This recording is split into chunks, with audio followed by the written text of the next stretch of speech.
Welcome to my YouTube channel, True Crime Stories. The late afternoon sun cast long shadows across Scott, Arkansas on September 25, 2014. Beverly Carter, a successful real estate agent, was known for her bright smile and dedication to her family and clients. That evening, she prepared for one last house showing, a routine appointment with a couple interested in a rural property. But this meeting was a trap, carefully orchestrated to exploit Beverly's trust and professionalism. The empty, isolated house stood as the silent stage for a crime that would shock the community. As dusk settled, Beverly vanished without a trace, leaving her family and friends in a state of growing dread. Her disappearance ignited a desperate search and a race against time for law enforcement. The unanswered calls and chilling silence marked the beginning of a nightmare for the Carter family. The search for Beverly became a search for answers, justice, and a way to make sense of a senseless act. Her story is a stark reminder of the fragility of life and the hidden dangers that can lurk in everyday moments. To grasp the tragedy, you must first know the woman behind the headlines. Beverly Carter was a devoted wife, mother, and grandmother. Her family was her world. She never missed a school event, always offered a comforting hug, and filled her home with laughter. Her kindness and resilience were the foundation of her family's strength. Professionally, Beverly was a star in Arkansas real estate, known for her integrity and genuine care for clients. She helped people find not just houses, but homes and futures. Her reputation was impeccable, built on trust and hard work. Beverly was also a cherished friend and active community member, always ready to help those in need. Her vibrant spirit inspired everyone around her. This openness and trusting nature, so central to who she was, would tragically make her a target. Beverly Carter was more than a victim. She was a light in the lives of many. September 25th unfolded like any other day for Beverly, busy, productive, and filled with optimism. Her final appointment was a showing at a secluded house on Old River Drive, requested by a couple posing as cash buyers. Beverly, ever cautious, told her husband Carl the address and promised to call when finished. The property's isolation, appealing to some, made it the perfect setting for a predator. When Beverly arrived, she was met not by hopeful buyers, but by Aaron Lewis and Crystal Lowery, who had lured her there with sinister intent. Their plan kidnapped Beverly for ransom, exploiting her trust and professionalism. The presence of a woman in the couple gave Beverly a false sense of security. She entered the vacant house, unaware she was walking into a trap. The friendly facade vanished, replaced by terror. The house became the scene of her abduction, marking the start of a harrowing ordeal.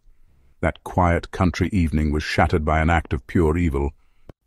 As evening turned to night, Carl Carter's worry grew.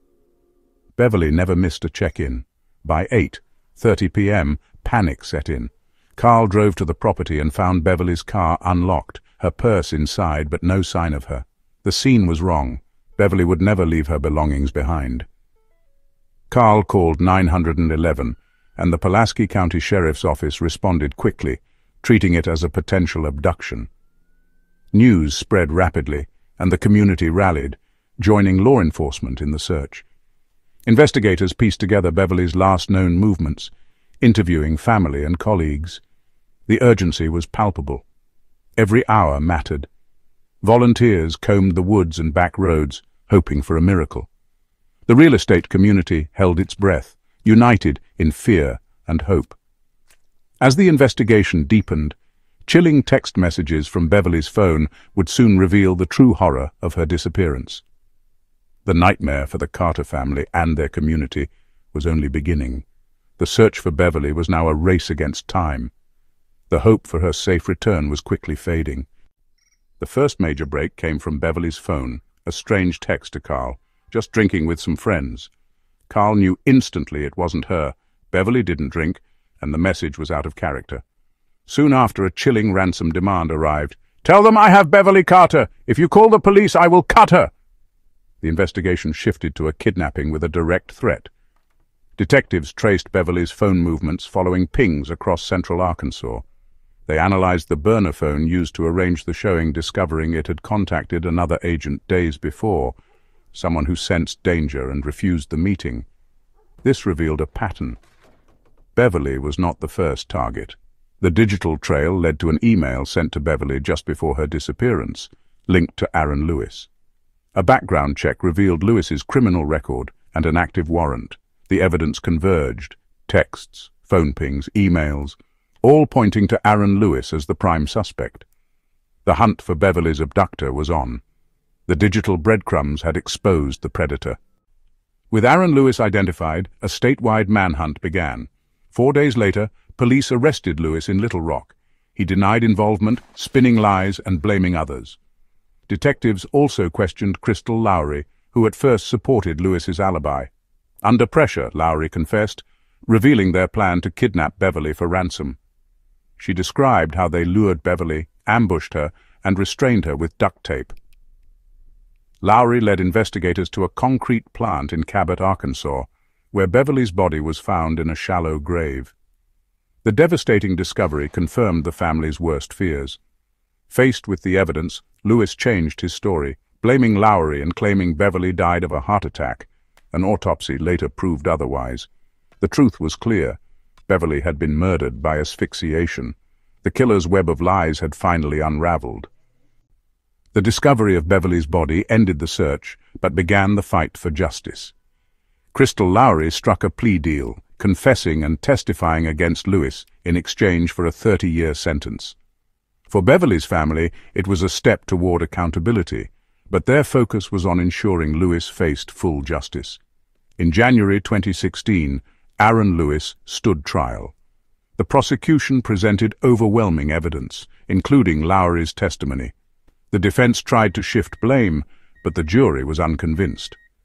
After a week, Lewis was found guilty of capital murder, kidnapping, and robbery. During sentencing, Beverly's son delivered a powerful statement, choosing forgiveness to free his family from hatred. Lewis received life in prison without parole. Justice, though bittersweet, was finally served. Though her life was cut short, Beverly Carter's legacy endures in the hearts of her loved ones. Her family chose to honor her memory with forgiveness and resilience, reflecting the grace Beverly embodied. Her case became a catalyst for change in the real estate industry, prompting new safety protocols nationwide. The Beverly Carter Rule now encourages agents to verify clients and use safety tools. Her tragedy forced a vital conversation about trust, caution, and self-protection. Beverly's story reminds us to balance kindness with vigilance and to listen to our instincts. Evil can wear a friendly face. Vigilance is not paranoia, but self-preservation. We honor Beverly by learning from her story and protecting one another. Her spirit lives on, inspiring a movement for greater safety and reminding us to cherish every moment. Beverly Carter was a bright light. Her legacy is love, safety, and the enduring power of community.